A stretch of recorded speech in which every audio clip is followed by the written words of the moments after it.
On June 21st, 2004, Jim Donnelly arrived at New Zealand's Glenbrook Steel Mill and signed in for work as usual, but he never signed out. By that evening, the 43-year-old engineer and father of two had vanished, leaving his car in the parking lot and even his uneaten lunch still on his desk. A search of the massive mill complex and surrounding area found no trace of Jim that day. It was as if he had walked into thin air at his workplace, baffling his family and investigators alike. Jim was a veteran employee with nearly 20 years of exemplary employment at the steel mill. That Monday morning seemed ordinary. He chatted with his wife Tracy before heading out and followed his routine at work, changing into his safety gear and starting the day. He was seen by a few colleagues around the mill's locker room and his office, but he failed to show up for a 9 a.m. meeting, the first sign something was wrong. When coworkers checked, Jim was nowhere to be found, yet his car remained on site, and his computer hadn't even been turned on. Concern grew throughout the day as it became clear that Jim wasn't coming back. By 6 that evening, with no word from him, Jim was officially reported missing, and police were called in.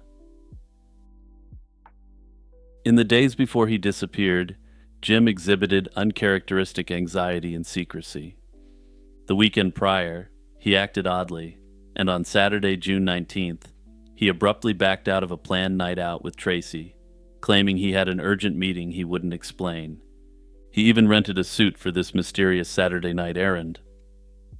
When he returned later that evening, Jim still refused to tell his wife what had happened. The next day, Sunday, he was visibly agitated and spoke vaguely about needing to avert a crisis at work. He paced around, ate little, and went off on his own for stretches of time, leaving Tracy deeply worried. Jim assured her that his family was most important and she shouldn't worry, but he kept his troubles to himself. It later emerged that Jim had even turned up at the mill on that Sunday, when he wasn't working, and been escorted off by security. All of these signs suggested Jim was under some intense pressure in the lead-up to his disappearance. Police and search teams launched an extensive search of the steel mill and its surroundings as soon as Jim was reported missing.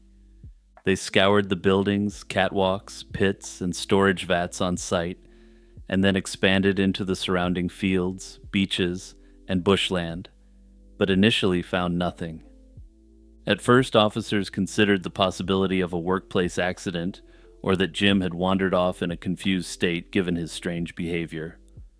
There were even unconfirmed reports of a man seen running away from searchers in the area, as if in hiding. Yet no solid evidence turned up in those first days. The biggest clue surfaced 5 days later. Workers discovered Jim's hard hat lying near a vat of acid in a restricted part of the mill. This was an area that had supposedly been thoroughly checked already. Investigators drained the acid tank and found several of Jim's personal items inside. They found his work ID card, safety glasses, Palm Pilot, cash, a credit card, and a single work key. Curiously, his key ring with his house and car keys was missing and never recovered. Also, in case anyone is wondering what a Palm Pilot is, it was a pre-smartphone device that could access a calendar and emails, but was unable to make calls.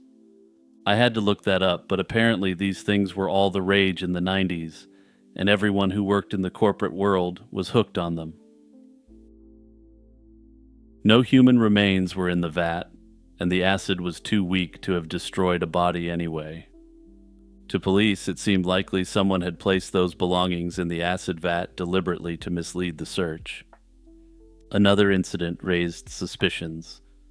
On the night Jim disappeared, an unknown vehicle drove into the mill's parking lot and headed toward Jim's car.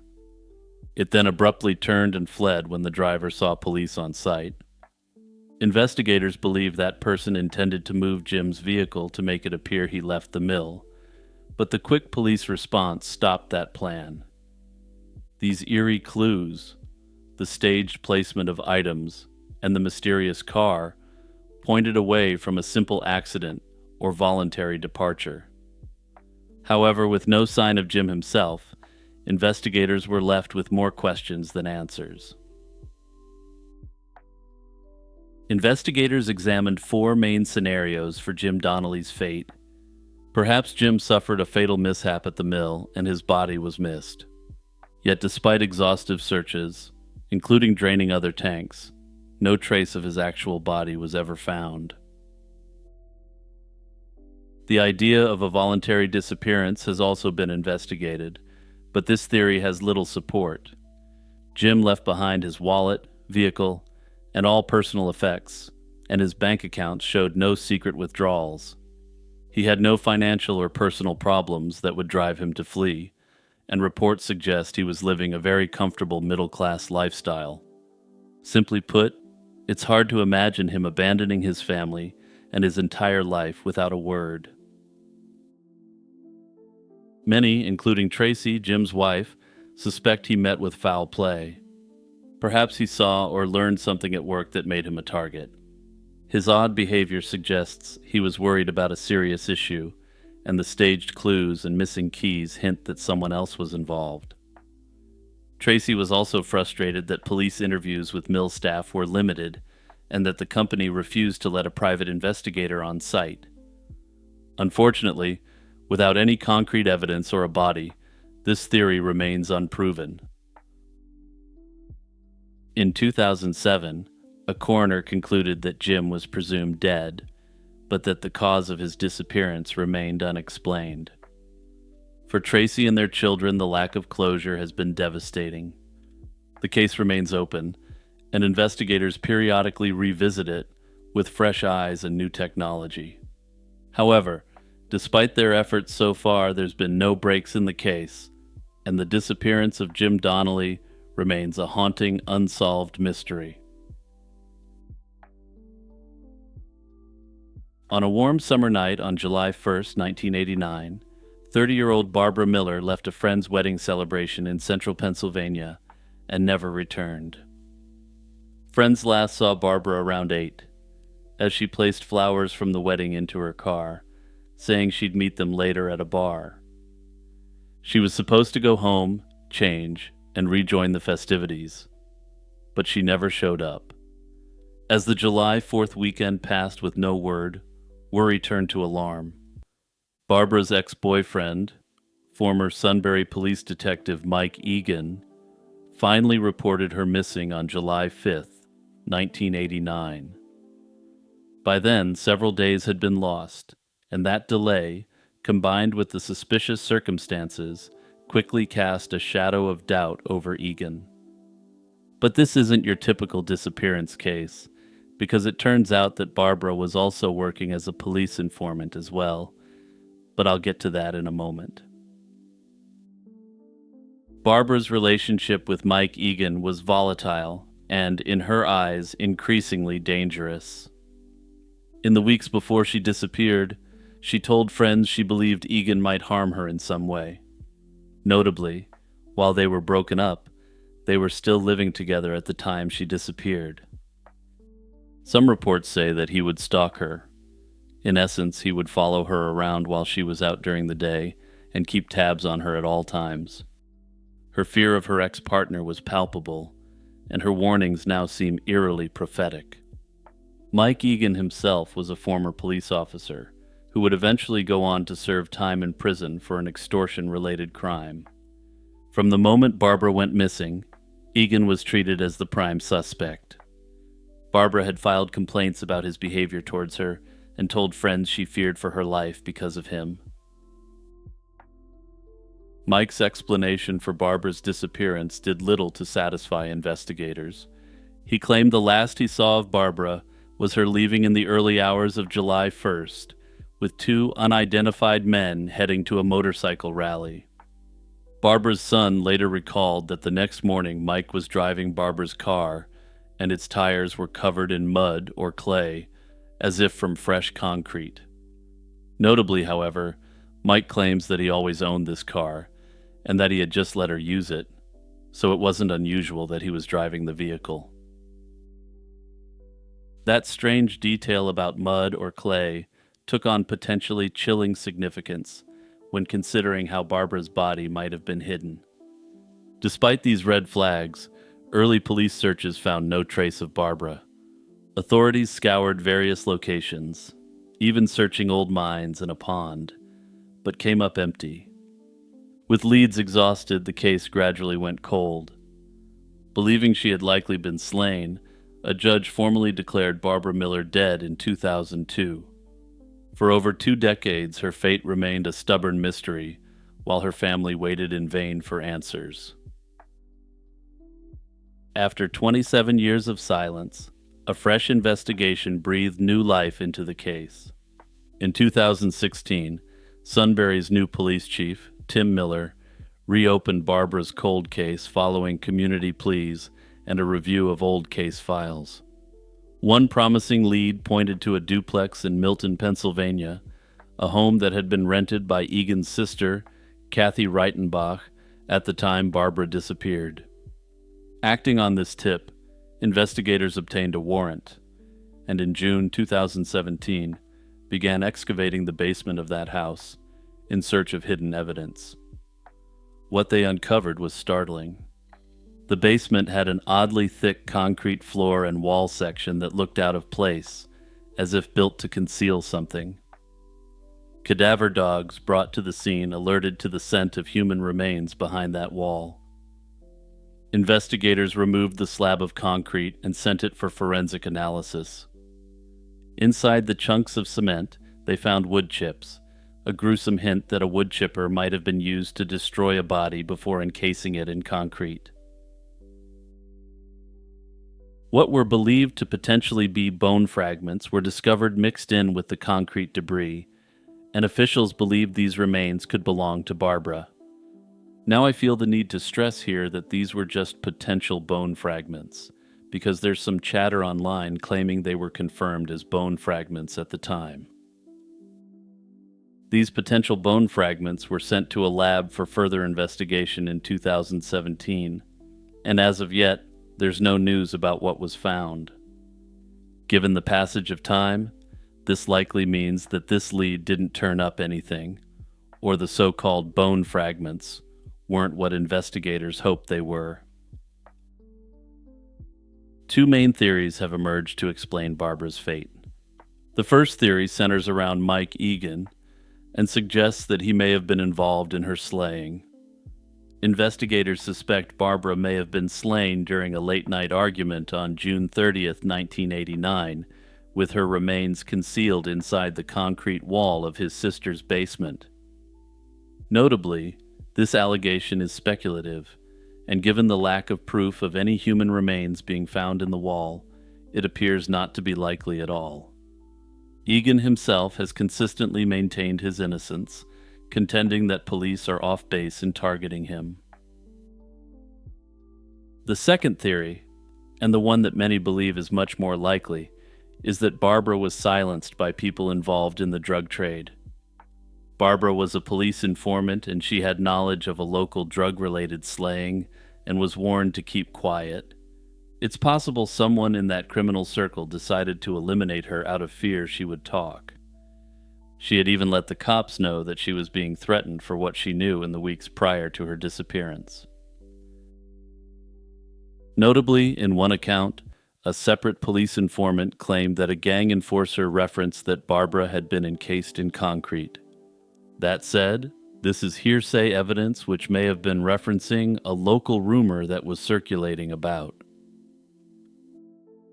Ultimately, it's unclear if the truth will ever be known in Barbara's case, but the authorities are still actively investigating more than 30 years later. Hey everyone, it's Jimmy here with a quick reminder to like, subscribe, and share this video. Also, don't forget to check out my podcast, merch store, and more by clicking the links in the description. In 1786, an unknown sailor would be slain in a manner so brutal that the story is still remembered till this day.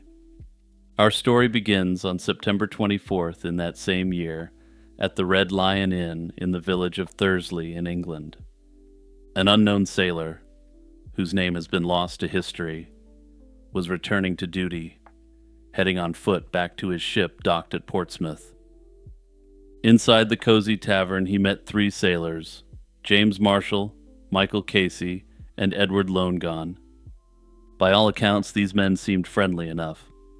The unknown sailor, described later as generous but unfortunate, welcomed their company and paid for rounds of drinks and a hot meal for the group. Such kindness wasn't unusual among wayfarers bonding over a pint, and perhaps the lonely traveler felt safer in numbers for the long road ahead. What he didn't know was that Marshall, Casey, and Lonegone were already sizing him up as prey. When the stranger pulled out a gold coin to settle the bill, it likely kindled disturbing ideas in the others' minds. The sailors left the Red Lion together at dusk, ostensibly to continue south toward Hindhead, a village located not too far away. Tragically, the friendly stranger had unwittingly thrown in his lot with three men who saw his kindness as weakness and his very modest wealth as an opportunity. A couple of miles beyond Thursley, the narrow road wound into the high, desolate terrain of Hindhead Hill. At some lonely stretch outside the village, Marshall, Casey, and Lonegone sprang their trap. Under the cover of darkness, they ambushed their charitable fellow traveler. Later reports describe a ferocious attack, with the sailor almost beheaded in the assault. The three assailants stripped the victim of his clothes and possessions, presumably to rob him of anything of value. They dragged his limp, bloodied body off the road and rolled it down into a deep, brush-filled valley, locally known by the eerie name of the Devil's Punch Bowl. Believing they had concealed the evidence of their heinous deed, the perpetrator hurriedly fled the scene with the sailors' clothes bundled under their arms. What the three men didn't realize was that their crime had not gone entirely unwitnessed. By sheer chance, there were eyewitnesses nearby on that hillside. Two local men crossing nearby glimpsed figures dumping what looked like a bundle or body down the slope. Fearful of confronting three desperate characters in the dark, these witnesses kept their distance until the trio moved on. Only then did they venture closer and make the gruesome discovery. Horrified, the locals raced back down the road to raise the alarm at the nearest inn. The alarm was first sounded back at the Red Lion in Thursley. Without delay, an impromptu posse of townsfolk formed to find the three men. Despite their rudimentary organization, these residents of 18th century rural England were resolute. The slaying on their doorstep would not go unanswered. They took off into the night, following the London to Portsmouth road in pursuit of the three fugitives. Meanwhile, Marshall, Casey, and Lonegone hurried southward, eager to convert their spoils into money, but their downfall came quickly. A few hours after the attack, the trio stopped at another inn along the Portsmouth road and brazenly tried to sell the stolen clothing and belongings of their victim. As the three criminals haggled over the price of a sailor's jacket and pack, local authorities and the Thursley posse closed in. The Thursley posse bust in, and a scrap broke out between the three criminals and the armed men. Locals at the inn joined in and attacked the perpetrators, and by night's end, all three were under arrest and bound for jail. With the suspects in custody, the local authorities wasted no time in securing evidence. In an era before modern forensics, proof of guilt often relied on eyewitness testimony and the possession of stolen goods. In this case, the evidence was overwhelming. Multiple witnesses could place Marshall, Casey, and Lonegone with the victim that day. Further, the bloodied clothing and belongings of the sailor were literally in their hands when they were captured. Yet beyond these tangible facts, the investigators resorted to a grim traditional custom to drive home the truth of the crime. On the journey to jail, the captors made a macabre detour. They brought the three accused back to a cottage where the corpse had been laid out and compelled each man to touch the lifeless body of the sailor. According to a persistent folk belief of the time, the wounds of a victim would bleed again in the presence of the true perpetrator. While this has sometimes been framed as a superstition-infused attempt to invoke divine justice, this wasn't the case in the 18th century. In the medieval period, there was a genuine belief in this method for proving guilt, but by this time it was essentially the Enlightenment era equivalent of a polygraph test. That is to say, it worked because a lot of people still superstitiously believed a corpse would bleed in the presence of the perpetrator. By forcing the men to press their hands hard against the freshly lifeless body of the unknown sailor, the authorities knew what would happen, and it worked. According to one account of what happened next, the three men were separated and introduced to the body separately, ostensibly to test who was actually involved in the slaying. The first two of the sailors pressed the lifeless body and had no reaction whatsoever. The third man ended up giving all them away. He pressed on the body, saw the blood, and broke down and confessed to what he and his comrades had done, sealing the fate of every man involved. Justice in the 18th century could move swiftly, and so it did for this case. The three defendants languished in jail through the winter of 1786, awaiting the next court to convene. On April 5th, 1787, a brief trial was held for all the men, and the evidence against Marshall, Casey, and Lonegan was straightforward and damning. Multiple innkeepers and locals from along the Portsmouth Road testified to seeing the quartet together, and later seeing the suspects alone with the victim's goods. The stolen clothing, recovered from the men at the time of arrest, was presented as physical proof. Their final nail in the coffin, quite literally, was the confession of one of the men. With no credible defense to speak of, the jury needed little deliberation, and the three were sentenced to a public hanging, which was the style at the time. Unlike modern cases where condemned individuals sit around for decades working through the appeals process, the crowds wanted their entertainment. Just 2 days after the conviction, on April 7th, 1787, the sentence was carried out in dramatic fashion. Marshall, Casey, and Lonegan were transported back to Hindhead Hill under heavy guard. A massive crowd gathered from miles around to witness the event. As a quick aside, I wasn't joking when I said the people wanted their entertainment.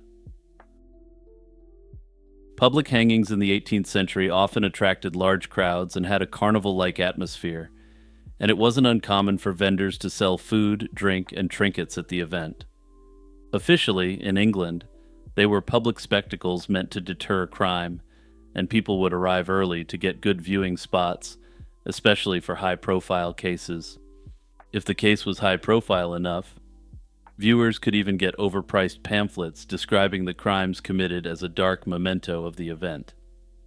Notably, the tacky, circus-like atmosphere around these events eventually became an embarrassment, which led to the end of public hangings in the 19th century. The authorities pulled out all the stops for this event. At the very spot overlooking the Devil's Punch Bowl, where the unnamed sailor had met his end, a gallows had been erected for additional effect. The authorities also built an unusual three-armed gallows so that all three men could be hanged simultaneously, supposedly as a singular example of deterrence. Regardless of the intent, the three men dropped in unison to the cheers of raucous crowds. The bodies of Marshall, Casey, and Lonegan were then doused in tar and suspended in iron cages, where they were left to rot where they hung. For years after, travelers on the Portsmouth Road could gaze up at the ghastly sight of three skeletons dangling there as a warning to any who might contemplate such cruelty.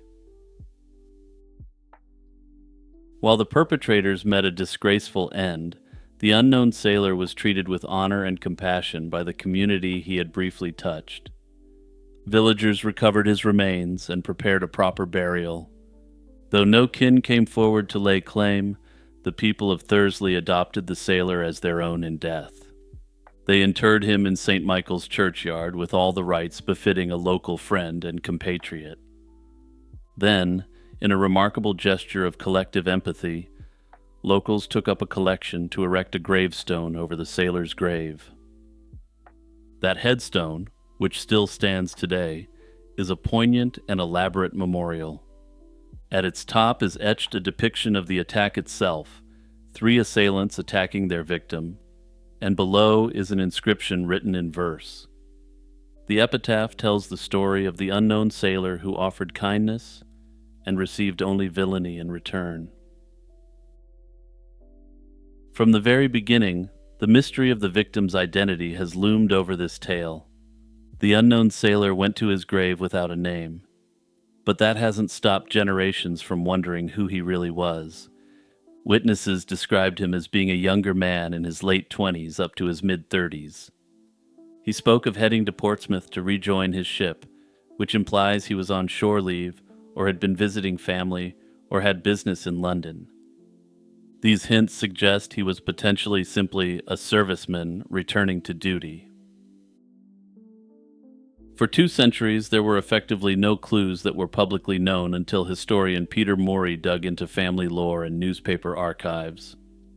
In a 2000 book, he highlighted a 1932 letter from Anne Macmillan to the local newspaper.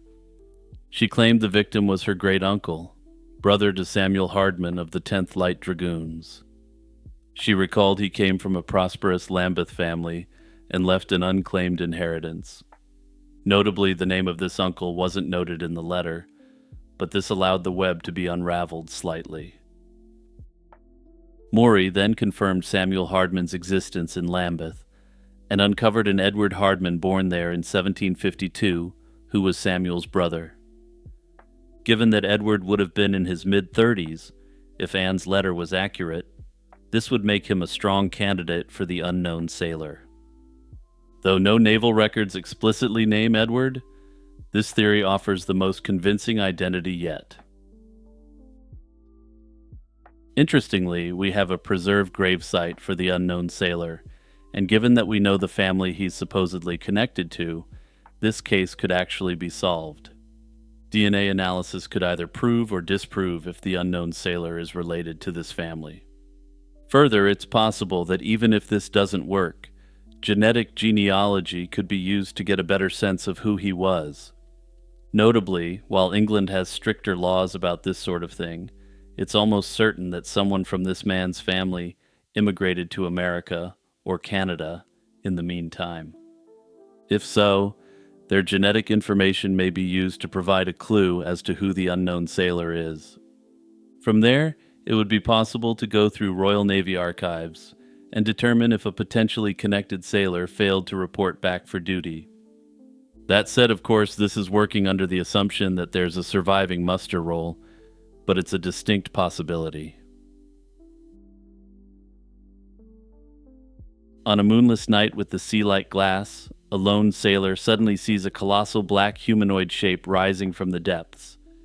2 huge eyes, glowing in the darkness, glare from a bulbous bald head as a sudden squall erupts around his boat. This is no normal storm. It's the wrath of an umabozu, the legendary sea monk of Japan's oceans. For centuries, Japanese mariners have whispered about this malevolent sea spirit whose appearance in calm waters foretells disaster. The umibozu was first documented in the 17th century. Its name is inspired by a round, shaved head resembling a Buddhist monk's head. In countless coastal legends, the umibozu is described as a massive black humanoid figure rising from the ocean, usually visible only from the waist up. It has a mostly featureless form with only 2 large, staring eyes on its face. The creature can tower over 30 feet tall, easily dwarfing fishing boats and smashing them to splinters if angered. Edo period artists even portrayed the umibozu in woodblock prints confronting sailors, cementing its fearsome reputation. No single folkloric origin story exists for this entity, but several ideas circulate in the lore. One suggests it's the vengeful spirit of a drowned monk cast into the ocean depths, transformed into an angry sea ghost. Others interpret it as the embodiment of the ocean's wrath, or a punishment from sea deities when humans disrespect the natural order.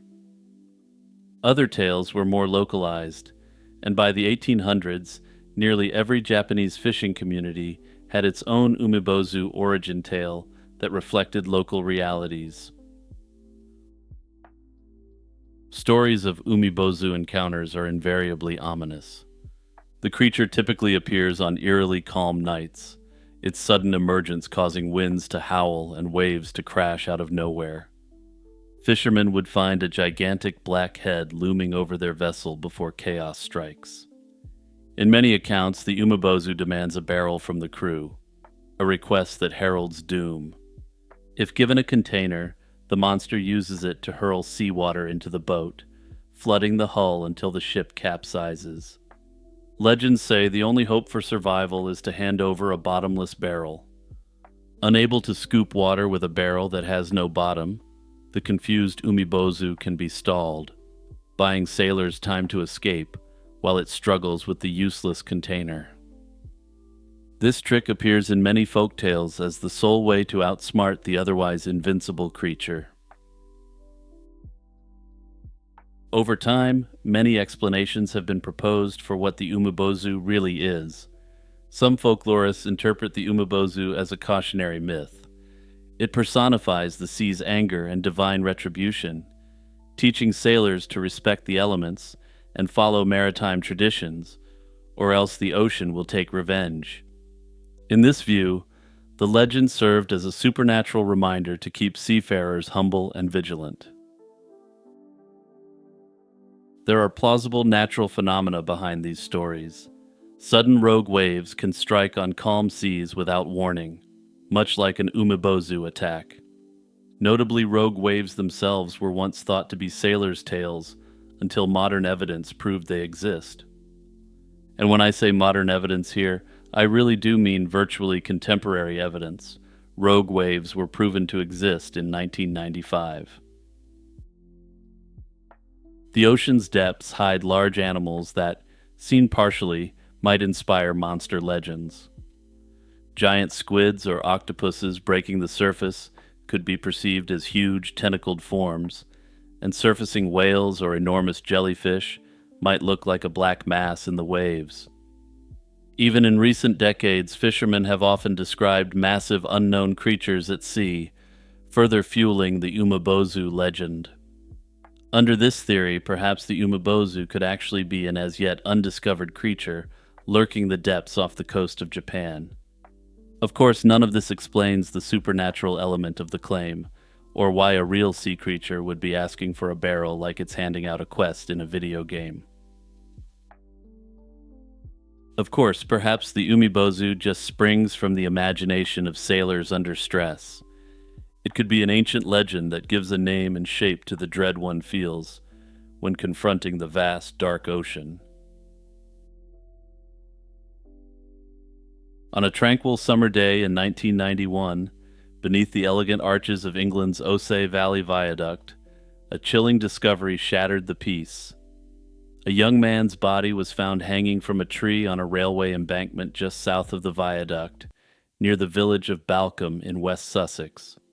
Over 3 decades later, this man remains unidentified, known only as the Balcombe John Doe.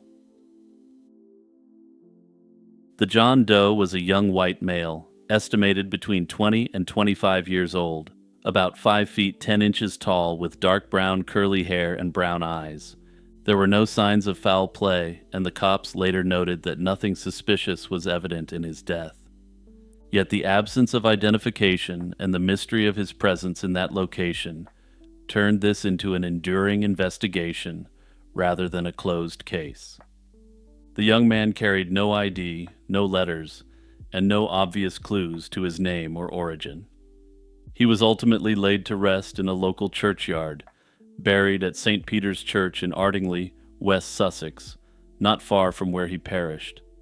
A simple grave holds his remains, but even today it bears no true name. Although his identity was a mystery, the Balcom John Doe was not without personal items. In fact, the belongings found with him painted a poignant, if incomplete, picture of his life and possible journey. He was dressed in a blue denim jacket and jeans, a sweater over a gray shirt and blue t-shirt, white socks, and brown suede walking shoes. These were all topped off by a red and blue waterproof jacket, practical clothing for a young traveler. Among his possessions, investigators found a brown leather wallet with a bit of cash, a cassette player, 2 Beverly Craven music cassettes, and a Woolwich Building Society pen. Perhaps most striking was his choice of luggage. A small blue backpack decorated with a Mickey and Minnie Mouse motif, the kind a younger student might carry on a trip. He also carried a tourist map of London, suggesting he had been visiting the capital as a sightseer. Even his eyeglasses were notable, described as John Lennon-style round glasses with tinted lenses in a French-made Morel frame, hinting at an international connection. Without a concrete identity, theories have flourished. One compelling theory is that he may have been French or from a French-speaking country. This is supported by 2 intriguing clues.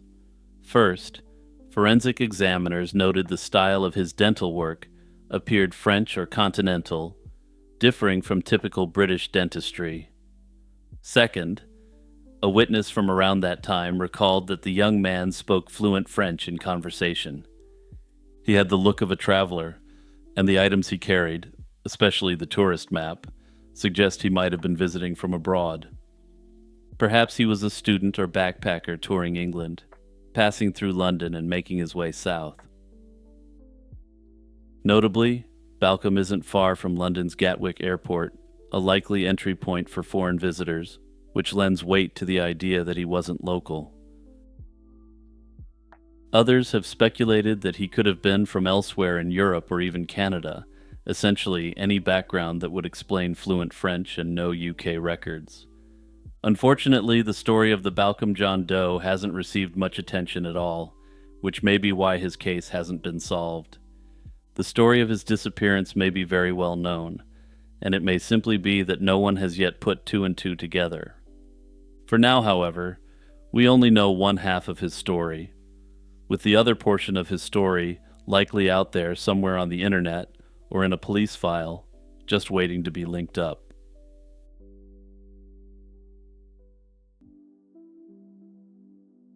On October 30th, 1984, Arkansas highway workers made a grim discovery along Interstate 40. While mowing grass near Carlisle, just outside Little Rock, they came across the body of an adult man left on the roadside. An autopsy later revealed that the man had been strangled, and his case was unsurprisingly immediately classified as a slaying. Investigators found no identification on the victim, and no immediate clues to his name, nor any clues as to the perpetrator. Despite the efforts of law enforcement, the victim remained unidentified. With no name and few leads to follow, the investigation stalled. The unknown man was recorded as a John Doe in police records, and later listed in a national database as the Lonoke County John Doe. For nearly 40 years, the man's file gathered dust, and his true identity and the story behind his death remained a painful mystery. After decades of dead ends, a fresh break came in 2024. The Arkansas State Police Cold Case Unit decided to reopen the investigation into the 1984 roadside slaying. Advances in forensic technology offered new hope for a case once thought unsolvable. In September 2024, cold case investigators submitted the victim's remains to Othram Labs, a specialized DNA testing and forensic genealogy company in Texas. For the first time in decades, there was a glimmer of hope that the victim's identity could be found. In early 2025, the DNA efforts paid off with a crucial breakthrough. On January 27, 2025, Othram Labs reported a tentative identification to the ASP. They believed the long unidentified victim was Earl James McDaniel. Along with this tentative ID came a lead. The lab had identified a possible relative of the victim in Washington state. ASP investigators, working in coordination with the Washington State Attorney General's Cold Case Unit, tracked down that relative, who turned out to be McDaniel's daughter. The woman provided her own DNA sample, which was sent to the lab for comparison. In late February 2025, the results came back confirming the match. The John Doe was indeed Earl James McDaniel. After 4 decades of anonymity, the victim finally had his name restored. With the identification confirmed, investigators could finally piece together Earl James McDaniel's backstory. McDaniel was 53 years old at the time of his death and originally hailed from Kansas City, Missouri. His life had been turbulent, and records showed he spent time incarcerated in Washington state during the 1960s. After this, he had numerous run-ins with the law across the country in the years that followed. In the early 1980s, he was paroled from prison in Oklahoma, after which he continued moving from state to state, perhaps living as a drifter. In fact, McDaniel's last known interaction in life was with law enforcement on September 11, 1984. Police in Oskaloosa, Iowa, arrested him for drunk driving, though no further details of the case have been released at this time. After that date, McDaniel effectively vanished from official records. Just weeks later, the day before Halloween in 1984, he was found deceased in Arkansas. How he ended up strangled and dumped by an Arkansas highway so soon after his Iowa arrest is a question that still haunts investigators. Thanks to DNA and dogged investigative work, the 40-year-old mystery of the victim's identity has been solved, but a new question has taken its place. Who ended the life of Earl and why? The most common speculation is that his criminal past caught up to him and he ran afoul of a much more dangerous individual. That said, this is purely speculation at this time. The authorities have not indicated what further evidence they have from the scene, or if there are any DNA profiles which may be associated with the perpetrator.